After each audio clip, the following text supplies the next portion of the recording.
ರಾಜ್ಯದ ಜನರಿಗೆ good news ಅನ್ನು ಕೊಟ್ಟಿದೆ ರಾಜ್ಯ ಸರ್ಕಾರ. ಗ್ಯಾರಂಟಿಗಳ ಜೊತೆಗೇನೆ ಸಹಕಾರಿ ಬ್ಯಾಂಕುಗಳ ಸಾಲಕ್ಕೆ ಬಡ್ಡಿ ಮನ್ನಾವನ್ನು ಮಾಡಲಿಕ್ಕೆ ಮುಂದಾಗಿದೆ ರಾಜ್ಯ ಸರ್ಕಾರ.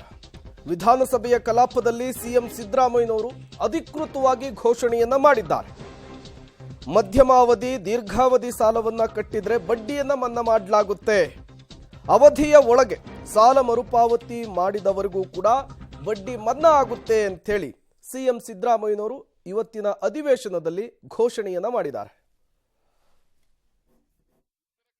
ಮಾನ್ಯ ಅಧ್ಯಕ್ಷರೇ, ಒಂದು ಘೋಷಣೆ, ಸಹಕಾರ ಬ್ಯಾಂಕುಗಳಲ್ಲಿ ಮಧ್ಯಮಾವಧಿ ಸಾಲ ಬರಗಾಲ ಬಂದಿರೋದ್ರಿಂದ ಮತ್ತೆ ಉತ್ತರ ಕರ್ನಾಟಕ ಭಾಗಕ್ಕೂ ಜನರಿಗೆ ಅನುಕೂಲ ಆಗಬೇಕು ಅನ್ನೋ ಕಾರಣಕ್ಕೋಸ್ಕರ ಬ್ಯಾಂಕ್ಗಳಿರುವ ಮಧ್ಯಮಾವಧಿ ಮತ್ತು ದೀರ್ಘಾವಧಿ ಸಾಲದ ಅಸಲನ್ನು ಕಟ್ಟಿದರೆ ಸಂಪೂರ್ಣ ಬಡ್ಡಿಯನ್ನು ಮನ್ನಾ ಮಾಡಲಾಗುವುದು.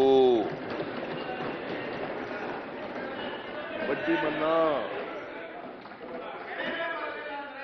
ಮಾನ್ಯ ಅಧ್ಯಕ್ಷರೇ, ಒಂದು ಘೋಷಣೆ, ಸಹಕಾರ ಬ್ಯಾಂಕುಗಳಲ್ಲಿ ಮಧ್ಯಮಾವಧಿ ಸಾಲ ಬರಗಾಲ ಬಂದಿರೋದ್ರಿಂದ ಮತ್ತೆ ಉತ್ತರ ಕರ್ನಾಟಕ ಭಾಗಕ್ಕೂ ಜನರಿಗೆ ಅನುಕೂಲ ಆಗಬೇಕು ಅನ್ನೋ ಕಾರಣಕ್ಕೋಸ್ಕರ ಬ್ಯಾಂಕ್ಗಳಿರುವ ಮಧ್ಯಮಾವಧಿ ಮತ್ತು ದೀರ್ಘಾವಧಿ ಸಾಲದ ಅಸಲನ್ನು ಕಟ್ಟಿದರೆ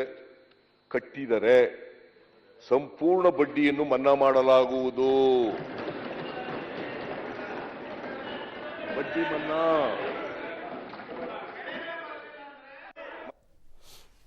ಈ ಬಾರಿ ರಾಜ್ಯದಲ್ಲಿ ಭರ ಆವರಿಸಿಕೊಂಡಿತ್ತು. ಹಾಗಾಗಿ ಸಾಲವನ್ನು ಮನ್ನಾ ಮಾಡಬೇಕು ಅಂಥೇಳಿ ಮಹಿಳಾ ಸಂಘಗಳು ಸೇರಿದಂತೆ ಹಲವರು ರಾಜ್ಯ ಸರ್ಕಾರದ ಮುಂದೆ ಬೇಡಿಕೆಯನ್ನು ಕೂಡ ಇಟ್ಟಿದ್ರು. ಈ ವಿಚಾರಕ್ಕೆ ಸಂಬಂಧಪಟ್ಟಂತೆ ರಾಜ್ಯ ಸರ್ಕಾರ ಇವತ್ತು ಒಂದು ಗುಡ್ ನ್ಯೂಸ್ ಅನ್ನು ಕೊಟ್ಟಿದೆ ರೈತರಿಗೆ. ಸಹಕಾರಿ ಬ್ಯಾಂಕುಗಳ ಸಾಲದ ಬಡ್ಡಿಯನ್ನು ಮನ್ನಾ ಮಾಡಲಿಕ್ಕೆ ಈಗ ನಿರ್ಧಾರವನ್ನು ತೆಗೆದುಕೊಳ್ಳಲಾಗಿದೆ. ಇವತ್ತು ಅಧಿವೇಶನದಲ್ಲಿ ಅಧಿಕೃತ ಘೋಷಣೆಯನ್ನು ಸಿಎಂ ಮಾಡಿದ್ದಾರೆ.